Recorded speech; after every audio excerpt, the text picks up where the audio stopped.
ಎಷ್ಟು ವರ್ಷ ತಾತಪ್ಪ ನಿನಗೆ? ಹಾಂ, ಒಂದು ಕಮ್ಮಿ 70. ಅಷ್ಟೇನಾ? ಜಾಸ್ತಿ ಆಗೈತೆ ಅನ್ಸುತ್ತೆ. 70 ಗಣ ಜಾಸ್ತಿ ಅಂದರೆ ಏನು, ನಾವು ಚಿಕ್ಕದ್ರಲ್ಲಿ ಅನ್ನ ಸೊಪ್ಪಿಲ್ಲದೆ ಸುಂದ್ಬಿಟ್ಟಿವಿ.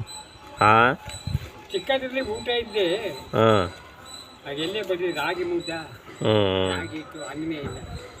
ಹಾಗೆಲ್ಲಿತ್ತು ಆರ್ಕ ಬೆಳಗ್ತಿದ್ವು ಬೆಳ್ಳಗ, ಆರ್ಕ ಅಂತ ಸಣ್ಣಕ ಅದು ಕುಟ್ಕೊಂಡು ಹಿಟ್ಟು ಮಾಡ್ಕೊಂಡು ಅನ್ನೆಲ್ಲಿತ್ತವಾಗ ಆರ್ಕ ಅಂತ ಬೆಳ್ಳಗೆ ಇಷ್ಟು ಈ ಥರ ಬರ್ತದೆ. ಹಾಂ ಹಾಂ, ಈಗಲೂ ಇಷ್ಟು ಬೋರ್ಗಾಳಿ ಬೆಳತಾರೆ.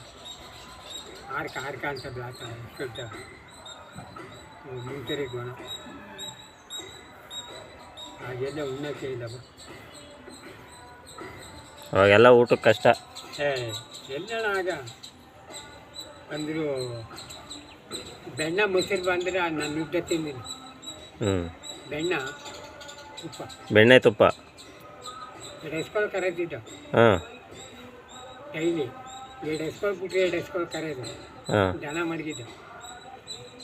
ಈ ಪಟ್ಟಿ ಮಡ್ಕಲ್ಲಿ ಹಾಗೇನು ಡೇರಿಗಿರಿ ಇಲ್ವಲ್ಲ, ಹಾಲು ಚೋಳವ್ರಿ ಎಲ್ಲ ಲೆಪ್ಪನವರು ನಂಟು ಬಂದು 50 ಪೈಸೆ ಹಾಲು ಬಿಡಿ ಅಂದರೆ ಇಷ್ಟುದ್ದ ಗ್ಲಾಸ್ ಲೋನ್ ಗ್ಲಾಸ್.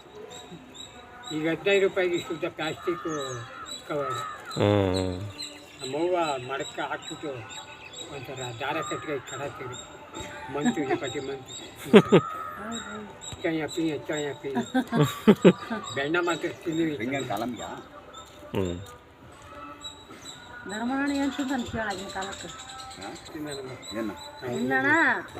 ಆಗಿನ ಕಾಲದಲ್ಲೆಲ್ಲ ಬರೀ ಸೊಪ್ಪು ತಿಂದು ಕತೆ ಮಾಡಿದೀವಿ ಮಾರಮ್ಮ. ನಾವು ಸೊಪ್ಪು ತಿಂದಲ್ಲ ರೀ. ಅನ್ನ ಮಾಡಿದಾರೆ. ಅನ್ನ ಅಂತಾರೆ ಹಬ್ಬ ಬರ್ಬೇಕು, ನಮಗೆ ದೀಪಾವಳಿ ಉಗಾದಿ ಬರ್ಬೇಕು, ಅನ್ನ ತಿನ್ಬೇಕು ಅಂದ್ರೆ. ಅವಾಗ ಅನ್ನ ಮಾಡಿದ್ರೆ ಅಂದ್ರೆ ನಮ್ಮ ಮನೆಗೆ ಅನ್ನ ಇವತ್ತು ದ್ವಾಸೆ ತಿನ್ಬೇಕು ಅಂದ್ರೆ ಹಬ್ಬಗಳೇ ಬರ್ಬೇಕು. ಮುಳ್ಳು ಬರ್ತದ, ತುದಿ ಕಟ್ ಮಾಡ್ಕೊಂಡು ತಾಳೆ ಎಲ್ಲ ಮುಳ್ಳು ಸಿಗುತ್ತೆ. ಎಷ್ಟು 8 ವರ್ಷ 7 ವರ್ಷ ಅದು ನಮಗೆ ತಿಕ್ಕೆ ಪ್ಯಾಂಟೇ ಇಲ್ಲ, ಚಡ್ಡಿನೇ ಇಲ್ಲ. ಎಲ್ಲ ಸಂತೆ ಹೋಗ್ಬಿಟ್ಟು ಲಾಡಿ ಚಡ್ಡಿ ತಂದು ಕೊಡೋರು. 2 ರೂಪಾಯಿ 3 ರೂಪಾಯಿ ಕೊಟ್ಟು ಪ್ಯಾಂಟು ಇಲ್ಲ, ಚಡ್ಡಿ ಹೊಲ್ಚಿರೋ ಚಡ್ಡಿ ಅನ್ನೋದೇ ಇಲ್ಲ. ನಾವು ಸ್ಕೂಲ್ಗೆ ಹೋಗ ಚಡ್ಡಿ ಕಿತ್ತೋರ ನಮ್ಮವ್ವ ದಾರ ಹಾಕಿ ಹೊಲ್ಬಿಟ್ಟು ಕುಟ್ತಿದ್ದ. ಈಗಿನವರು ಒಲಿಂಕ ಕಿತ್ತೋರು ಇಟ್ಬಿಡ್ತಾರೆ. ಒಂಚೂರು ಹೊಲಿಗೆ ಬಿಚ್ಕೊಂಡ್ರೆ ಸಾಕು. ರೆಡಿ ಮಾಡಬೇಕು ಅಂತಾರೆ. ಅರ್ಧೋಗ್ಬಿಡ್ವಾ, ಬೇರೆ ಚಡ್ಡಿ ಅರ್ಧೋಗಿರ್ತವೆ ತೋರ, ಅವನೇ ಕಟ್ ಮಾಡ್ಬಿಟ್ಟು ಅವಕ್ಕೆ ಪ್ಯಾಚ್ ಹಾಕ್ಬಿಡೋದು. ಕಿತ್ತಾಗ ಪ್ಯಾಚ್ ಹಾಕಿ ಒಲೆದು. ಈಗಿನ ಮಕ್ಕ ಎಲ್ಲೂ ಉಟ್ಕೊಂಡ ಈಗ 1 ವರ್ಷ ಆಗದೆ ಜೀನ್ಸ್ ಪ್ಯಾಂಟೇ ಬೇಕು. ಊಟ ಮಾಡೋಣ ಆಯ್ತು.